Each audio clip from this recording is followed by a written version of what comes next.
know. I just don't need it on your face. Yeah, is it, you wanna just turn it off? That'd be probably easier, right? Wouldn't it? Yeah, we'll just turn it off. I think the controls up there. Where? I thought it was that, because that, once that goes off, this disappears. That's the projector. You know everything's electronic. Okay, well, you more. I mean, it's been a long That time. projector, man, just go ahead and turn it off. Because I know that projector goes off, that screen, it goes away. No, you're right, but what I'm saying is, you turn that thing off, then you're gonna start messing with something. No, well, it's a projector. Okay, I'm gonna let you control it.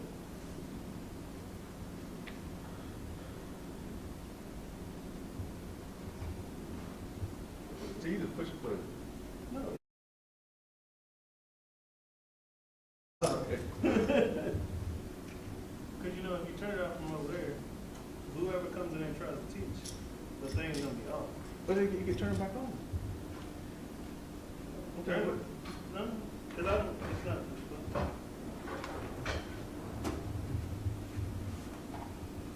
I won't say this because, oh, there you go. There you go. Hey, I never should discount Dominique. I mean, come on now. So once he gets set up, y'all want to get right here together? I'm just here for sports. I don't know what y'all. I know what Wanna get remarks? Shit, something. Nobody sitting up talking points. Not this round.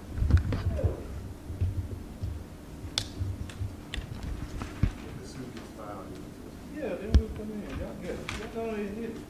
I'm here.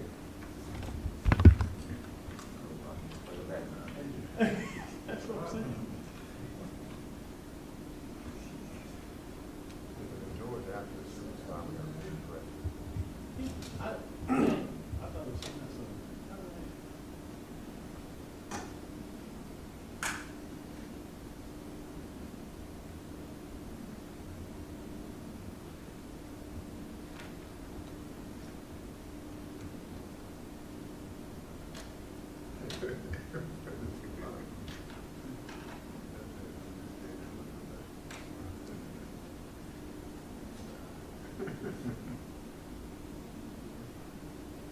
You ready? Okay.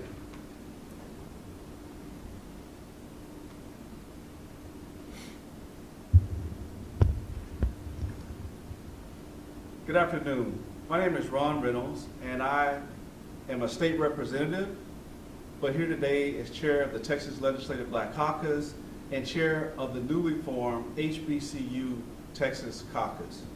I'm here today because many of you may have seen that President Biden announced that there are some states that are woefully underfunding our historically black colleges, known most commonly as HBCUs.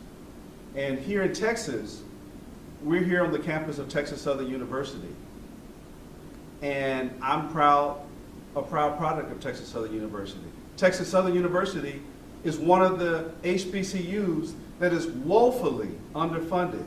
There are disparities that exist between the funding for Texas Southern University and Prairie View A&M University than our historically Anglo traditional institutions like the University of Texas and Texas A&M.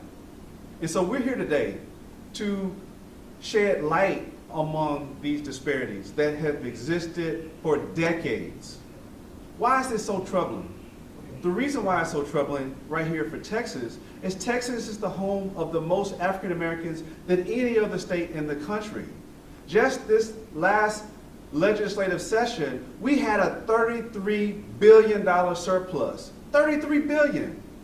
And yet, and still, we woefully underfunded our state HBCUs that provide opportunity for many of these students of color to be the first in their generation, the first in their families to go to college. That means that there are less access to resources for professors, for research, for other facilities, for infrastructure. And so I am so proud to have a distinguished group of attorneys led by Carlos Moore, immediate past president of the National Bar Association, to talk about solutions. We can talk about the problems all day long. And the Texas Legislative Black Caucus was on the front line demanding transparency and accountability and adequate funding for our HBCUs. We were there advocating for it through the appropriations process. And unfortunately, because of some of my colleagues in charge, we didn't get that. And so I'm proud that an esteemed group of attorneys sent Governor Abbott a demand letter that they'll talk more about. But I support the things that were in the demand letter. And I'm just going to highlight a couple of those things that were in the demand letter that Governor Abbott received. Conduct a comprehensive review to review the funding allocation process to identify and rectify any disparities and biases that adversely affect HBCUs. This is something that Governor Abbott should want to do. Immediately allocate dollars to Texas HBCUs in an amount commensurate with the decades, emphasis on decades of underfunding in comparison to similarly situated PWIs. This disparity in funding is estimated over $1.1 billion with a B for just one HBCU alone in Texas, and that's Prairie View A&M. And so there are other things, and I'm going to introduce Attorney Carlos Moore, a very prominent attorney, and his team that is here today to demand accountability, to demand that Governor Abbott responds, and the state of Texas fulfills its constitutional responsibility to fully fund all of our state universities. And that includes Texas Southern University and Prairie View. And I'll say this lastly, it breaks my heart to continue to see the state trample upon the rights of African Americans and minorities. We saw it when we ended last session, diversity, equity, and inclusion in our colleges and universities. Governor Abbott joined Governor DeSantis in being on the wrong side of history. We saw the NAACP join with the Texas Legislative Black Caucus, the Texas Mexican American Legislative Caucus, and saying, Governor Abbott, stop discriminating. When we perpetuate these disparities, we are discriminating against current and future generations of minority students that are matriculating to these colleges and universities. And so we're here in good faith, hoping and demanding that Governor Abbott and the leadership of the state will do the right thing and fully fund our historically black colleges and universities and make up for the history, the historical decades of underfunding to the tunes of billions and billions of dollars. And with that, I want to bring up Attorney Carlos Moore, who will talk more specifically about the demand letter and what happens if the state of Texas, led by Governor Abbott, does not answer in the affirmative the demands that were made in the letter that was sent to him. I present to you Attorney Carlos Moore. Thank you, Chairman Reynolds. It is good to be in the great state of Texas. I'm joined by my distinguished colleagues from Georgia and Texas, Attorney John Moore with the Moore Law Group out of Atlanta, Georgia, and Attorney Greg Hartman of Doraine and Cawthorn here in Houston, Texas. I am the principal managing attorney of the Carlos Moore Law Group and a past president of the National Bar Association. And I'm happy to have our current president, Dominique Calhoun, who's a Houston resident here and a Texas Southern graduate here with us today. I'm here to tell you what we sent in the letter to the governor, Governor Abbott, on Monday. We sent a demand letter on behalf of the clients we represent, students and alums of Prairie View and Texas Southern University, the public HBCUs in this state, asking that the governor do something about the disparities that exist in this great state. Washington, D.C., the Biden administration sent a letter to your governor on September the 18th outlining the inequitable funding and disparities that exist in this state. And specifically mentioned was Prairie View A&M, and they have a disparity of $1.1 billion as it relates or compared to Texas A&M, the other land-grant institution in this state. And so what we have asked Governor Abbott to do is to initiate a comprehensive and thorough review of the funding allocation process to identify and rectify any disparities and biases that adversely affect HBCUs. What we do not want to happen is for the governor to get the letter from Washington, D.C., and just put it in the trash can, in file 13. We want him to take action on, and we're demanding him to take action. We're asking and demanding that the state of Texas allocate additional funds to HBCUs to ensure that they have adequate resources to provide a quality education, enhance infrastructure, and offer equal opportunities to their students. We're also asking and demanding this state develop and implement policies that ensure fair distribution of funds and resources among all institutions of higher learning in the state, and facilitate dialogue with representatives from HBCUs, predominantly white universities, students, and other stakeholders to address concerns and collaboratively develop solutions. We know that collectively there's over a $12 billion funding disparity in the United States that's between the HBCU land-grant institutions and the white, historically white land-grant institutions, and this should not be. It needs to be addressed today, sooner than later. We're asking that the governor do these things, and we're giving him a timeline to respond, a deadline to respond. And so we sent the letter on December the 4th. We have given the governor 10 days to respond to us, and we're requesting a meeting with him and his administration to see how we can collaboratively work together to resolve the problems here with the disparities. Should the governor not respond and should fail to act in an amicable manner, we are prepared to file a lawsuit on behalf of our clients, a federal lawsuit. And John Moore, the attorney from Atlanta, Georgia, with the Moore Law Group, will tell you what that lawsuit would include should it get to that point. We're hoping to do this in an amicable manner and save the people, taxpayers, dollars, and not have protracted litigation, because we know we're on the right side of history. We know that the disparity exists, it's unconstitutional, and John Moore will lay out the legal analysis should we get to filing a federal lawsuit. Okay. All right, and actually he said he would do that. He is so hopeful that the governor's going to do the right thing that he won't tell the legal strategy unless we do have to file a lawsuit. So if we do file a lawsuit, we will come back and tell you that the lawsuit has been filed, and we will tell you exactly what the counts are in that complaint. And so if there are any questions at this time about the letter. Before we do that. Okay.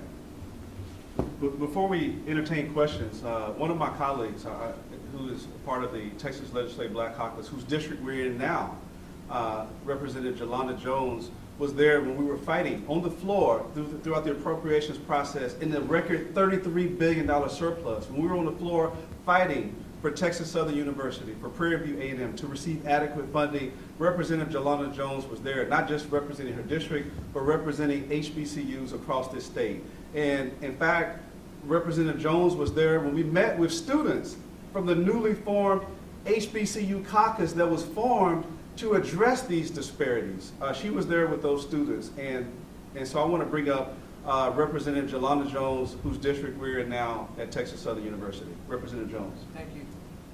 So I reiterate, I sign off on what my colleague has said and what people before me have said, which is that land-grant universities that are HBCUs should be adequately funded, and they should be funded to the levels that they're funding white institutions. Now, for me, it's a struggle, right? Because I represent Texas Southern University, where both my mother and my father attended.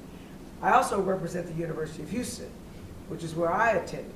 And so it's hard. I voted to support my alma mater because I needed to do that. There were students there that needed to have adequate funding.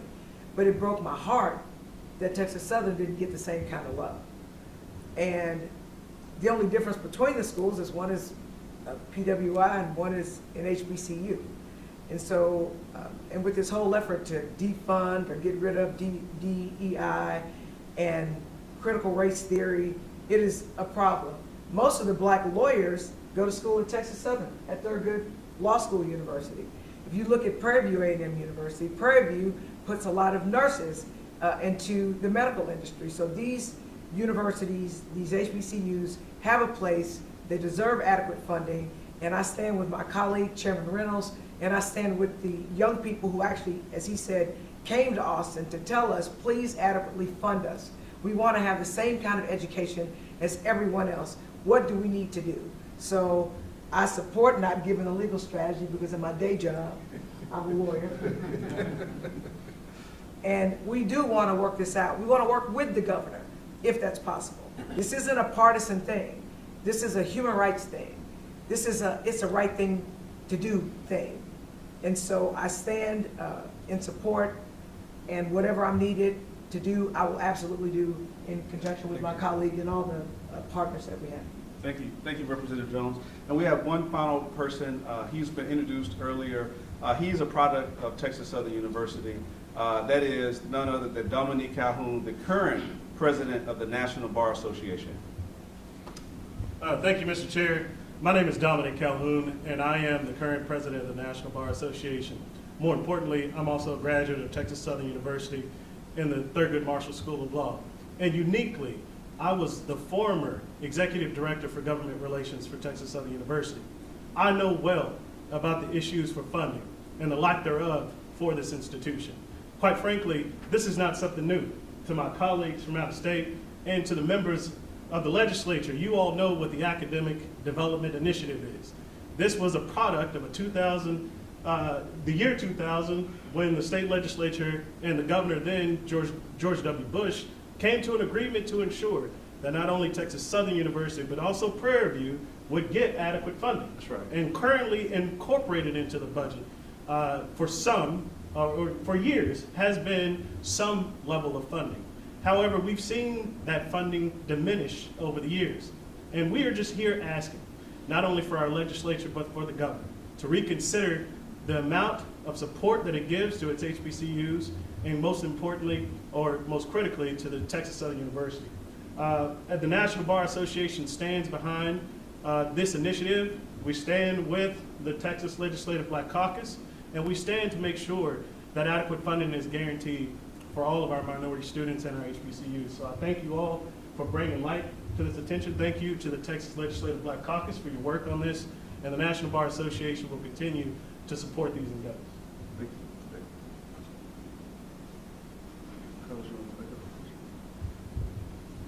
All right, at this time, we will be happy to answer or entertain any questions that you may have. Did they give you guys a reason for the lack of funding? A reason for it? You know, I know they know there's a lack of funding, but did they give you guys what was their answer to that? We have not received a response from the governor or his team as of yet. The letter went out on December the 4th. It's December the 6th, so maybe they're busy. But we did give them 10 days to get us a response, and should they fail to do anything, we will take further action. No, but they knew before you guys sent the letter. Yeah, they knew since September 18th, yes. And when you guys put the question to them, what did they say about that? Let me speak to that. You're not. And Dominique, you probably can too for your government relations time. I can say unequivocally that this is systemic. This has happened over and over, session after session after session. We have made pleas. We, as the members of the Texas Legislative Black Caucus, have been the conscience of the House adequately asking that the state will fully fund our HBCUs. We pled from the front mic, from the back mic, from the Appropriations Committee. Representative Jarvis Johnson, who's not here, has been on the Appropriations Committee begging and pleading with them. We've had other members, even our freshman member has been at the table. We've been doing that. Before her, it was Chairman Garnet Coleman. So we've done this for generations. And the state, you know, Maya Angelou said, when people show you who they are, believe them. They know the evidence is there. They see that there's lack of funding for Texas Southern, but they throw money at A&M, at U of H, at UT Austin, the flagship universities, and then they give us just enough to get by. I mean, literally, even sometimes not even enough, where these institutions are barely making it. So they know that there's a problem. They don't address it. They simply ignore it. That's what the leadership, the failed leadership of the state, Governor Abbott has been front and center for it. And before that, it was, you know, Governor Perry. So this is not a new issue. This is something that's been happening over and over and over. I've been there 14 years now. It's been underfunded ever since I've been there. So I can tell you this, that I filed budget amendments to try to get money for Texas Southern. If you don't know how if you do not know how the budgeting process works, we will file bills or budget amendments known as riders to fund this stuff. So if you have a bill that says you ought to do X for whatever, for Texas Southern, you have to file a rider in order to be able to pay for it if it costs money. Otherwise, you'd have an unfunded mandate if a bill ended up passing. what they do is at some point during the budgeting process, they decide what they're gonna fund and what they're not. And they literally take your bills, the ones that they're not gonna fund, and they take them out. And they put them, is it called chapter 11? Article 11. Article 11, okay, I That's was, what they okay? So they literally pull it out and put it there. So you can tell what's important to the people that are the decision makers by what they pull out. Every budget amendment and every rider that was filed for Texas Southern University, for Prairie View A&M University, to get money was taken out. I'm going to say that again, it was taken out. And they decided it's not a priority. That's right.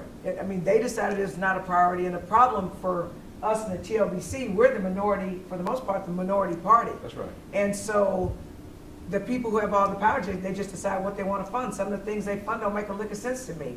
But hey, public education is important. I mean, the best deterrent to crime is an education and a job. I mean, the best way for people not to go into debt is to be sufficiently educated so that they can get a good job, so that they can pay for their bills. And I think it's, Chairman Reynolds said it's systemic, and it is, but it's by design. That's right. They want us to be undereducated. They want to underfund us. I can't tell you how much money, and I'm not saying that they shouldn't get the money. Texas A&M and Texas get, I think Texas gets like maybe $6 million a day or something, some crazy number with the PUF fund, right? So there was a whole big fight this session to get schools that aren't in that fund, which are every school that's not Texas A&M and University of Texas, to get more money. And it started out that the schools that were going to get this additional money, which still is not to the level of Texas and Texas A&M, which Texas gets more than A&M, I think it's 2/3 to 1/3. Other schools were brought in. The University of Houston was brought in. Texas Tech was brought in. The Texas state system That's right. was brought in. So there were school systems that were brought in that they thought were important. And they weren't initially going to be in it, but people advocated. And that's a problem, that the only people that seem to care about HBCUs getting funded were the black members of the legislature. And of the 150 members in the legislature, only 17 of us are black. And it takes a minority to vote to pass anything. So let's do the math. So we need allies to come and appreciate the importance of sufficiently, adequately, and equitably funding HBCUs, and we just haven't had that. So we're very small compared to everyone else. So me personally, the only way that you've ever changed anything in the United States is to sue people. You have to hit them in the pocketbook. So that's how we got seatbelts. People were dying in car accidents. That's how we got seatbelts. You know, people were dying from smoking. Then all of a sudden you have lawsuits and you hit them in the pocketbook. So if the governor won't listen, if the Senate won't listen, then the only thing to do is to take it to the courts. I don't think we have any other alternative, because people are literally dying. Families are being destroyed because of the persistent, systematic underfunding of public education generally, and HBCUs specifically. And the same is true for public education high school systems like HISD with the takeover. So it's a pattern, it's a practice, it's nefarious, and something needs to be done. And so I thank you for filing a lawsuit, because I think that's what you're going to have to do. Why is this so vital now? Well, first of all, President Biden made this a national issue, and because it's the right thing to do, because we know that, as Representative Jones said, education is the gateway to equality, to being able to be self-sufficient and a productive citizen. And so the more productive HBCUs are, the more productive that many minorities that may not be able to go to a PWI can go to, especially in light of the Supreme Court decision. This is more relevant now than ever. The Supreme Court basically, the lawyers can discuss the case, but they basically gutted affirmative action in college admissions, right? And so there are going to be more reliance upon HBCUs.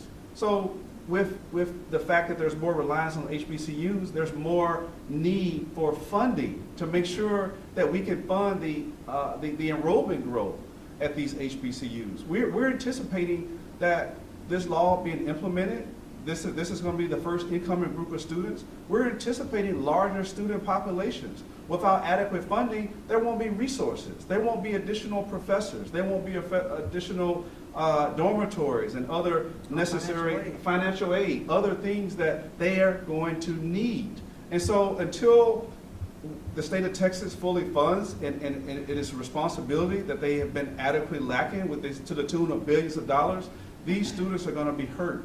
And that is why we're advocating, we're appealing to the social consciousness of Governor Abbott and our colleagues to do the right thing. And Dominique, you were there, you can speak to it. This is a problem when you were advocating on behalf of TSU. This has been last session, the president, the immediate past president, made a bold $1 billion request. A lot of people were laughing about that, but she talked about what the needs were, and she got maybe not even 1% of it. It was ridiculous. Representative Jones was right. Those riders, they were overwhelmingly rejected. And here's the thing. In the past, they may say, well, we didn't have the funds. That was always the excuse, Dominique. Last session, we had a record $33 billion surplus. They had more money than they knew what to do with. But they didn't want to fund Representative Jones' request that was reasonable for Texas Southern University. They didn't want to fund it for Prairie View A&M University. So that was the excuse they gave in the past. Well, we don't have the funds. Well, last session they had the funds and they still didn't do it. But I would say this, why not now? Whoever said why now? Like, how long black people been in this country, brought here against our wills, and we've been enslaved, and the vestiges of it are alive and kicking, and they actually wrapping their arms around us now, since we're going backwards now with civil rights. So why not now? I'll also say this, the governor makes it plenty clear about what he thinks is important and what needs to be funded when it comes to education. He wants to enrich his billionaire friends and rich people for their kids to go to private school and get subsidies, get welfare off of taxpayers. That's right. So that's important. We important. literally were called to 4, I'm gonna say this one more again, that's Ebonics, 4 special sessions to try to pass something, to try to shove down our throats that we didn't want, and that has to do with education. Just ended yesterday. In fact, it just ended on yesterday, and if he calls 10 more, I'm going to all of them. Trust me, I ain't got nothing better to do. But my point is this, why do people ask for historically disadvantaged people, which we've been disadvantaged since we landed? I would say Plymouth Rock, we didn't land on Plymouth Rock landed on us. Amen. It took us from Africa. But we have never been treated equally. We've never been treated fairly. That's why we even have HBCUs. That's right. Because they didn't want black people to go to PWIs. For those of you who don't know what a PWI is, it's a predominantly white institution. So they set that up actually for separate and That's right. unequal, That's except right. for then we have to go get Brown v. Board to show that separate and unequal is unconstitutional. A lawsuit. And so had to now, happen. right, because sometimes the only place black people can go is to a black school. That's right. That's just what That's it right. is. So why would you not fund us to the levels that you're funding the people that have all the advantages? That's right. We have less, in fact, we don't have any advantages. Nope. They right? have endowments. We they don't, have right. all that. And so it doesn't make any sense to me. But they want an undereducated black population. So I think it's important because part of the rendition has been given from a lawsuit perspective. Even this institution was created from a lawsuit. That's right. Sweat, Absolutely. beat, pain. That's right. There's a placard on a building, one of the most oldest buildings here, and it still reads Houston College for Negroes. That's right. You have to remember that the only way that Texas Southern University was ever established is because of discrimination. It was separate but equal. They didn't want African Americans to attend. It wasn't UT equal. Austin. It was never I separated. completely understand. But when you ask the question, why now? There's so many things that are happening, not only with the Supreme Court down, state institutions, but here what's most important. Chairman said it earlier. You had a record surplus. And at a time when this institution is asking you for the resources to ensure that these students have what they need to be successful, you denied it. That's right. That's what's important. And let's think about what we are discussing, because I think it's important when you talk about a right or scenario. These are subjective. All you have to do, and because I know that there are some out there who know this process as much as I do, and please know, I have no affiliation anymore with the institution as a staff or anything else, okay? I left the institution a long time ago. But let's be clear. A request for a new building is a special item request. You put it in and you ask the legislature to fund it.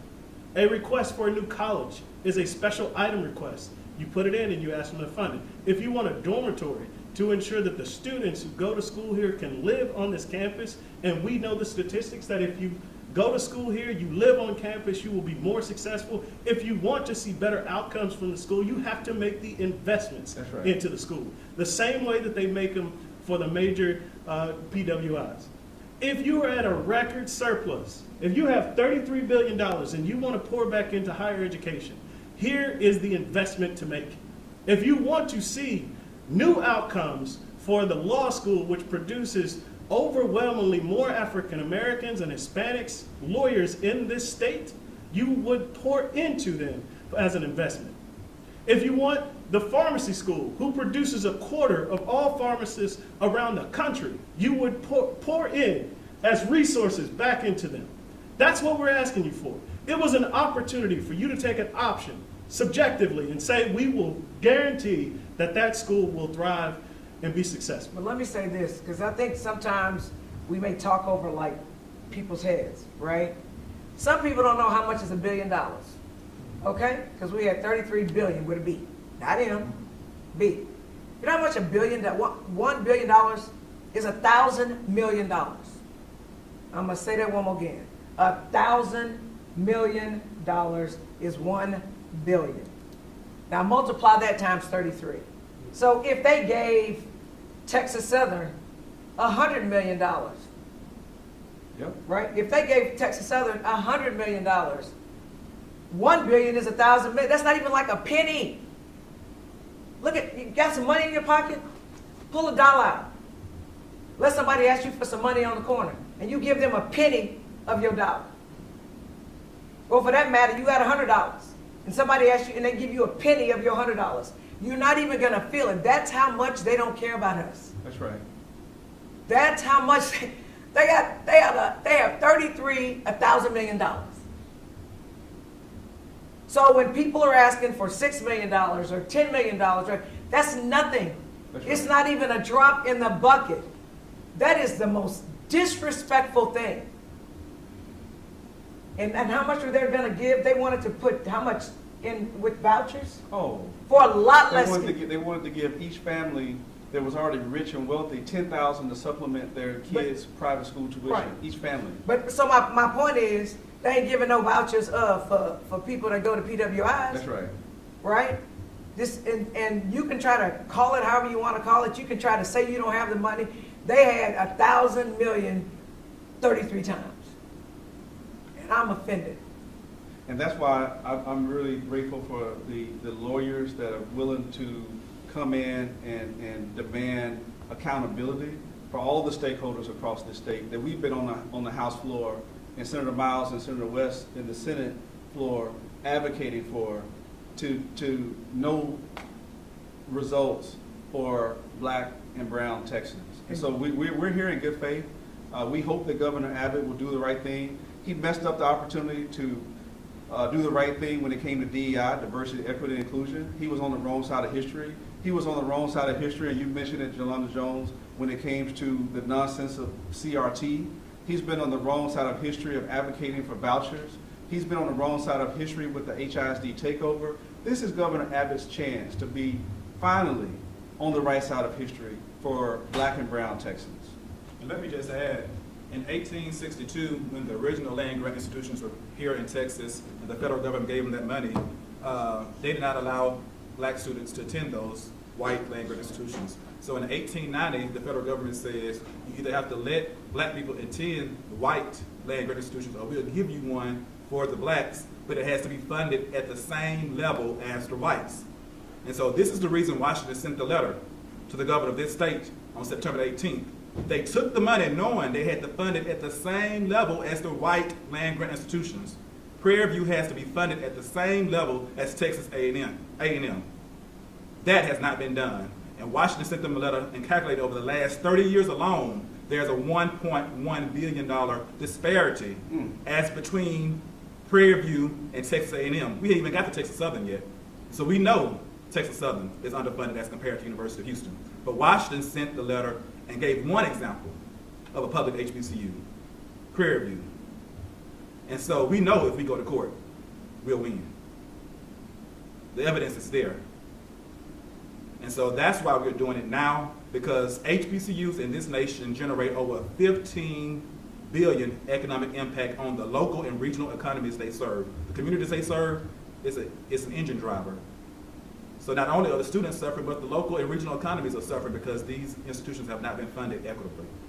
So we could go on and on. I think there's one other question, but we're going to end this I after this just wanted lesson. to ask from a historical context and what's been happening in the country with HBCUs, particularly suing states, like I guess the action that you all are trying to prevent from taking, particularly with the Legislative Black Caucus members, Alabama, Tennessee, Maryland, Georgia, all of these states have been sued by HBCU alumni who are now attorneys and won. So I think I think speaking to that from a context, as Chairman Reynolds said, historical context, this is a no-win for the state of Texas. It would be a bigger win if they didn't give the $1 billion, because we've seen in Alabama with Alabama State and Alabama A&M getting over $5 billion from the historical underfunding of the state. So I just want to applaud y'all's effort. I'm glad you put it in context of the Morrell Land Grant Act and really put that out there so people can understand why HBCUs were formed in its inception. And yeah, thank y'all so much. Thank you. Thank you. Thank you. Thank Appreciate y'all. it. Thank y'all. And so finally, I'll just say, you said that the December 4th was the letter, December 10 days, or December 14th. And so we will follow up, Representative Jones, with the attorneys. If Governor Abbott does not respond, then we will certainly look forward to, working with the attorneys to make sure that we bring justice, equity, and accountability for all of the Black Texans and other communities of color that have been left out because of this inadequate funding at our HBCUs. We will continue to fight. We will continue to speak truth to power. Thank you.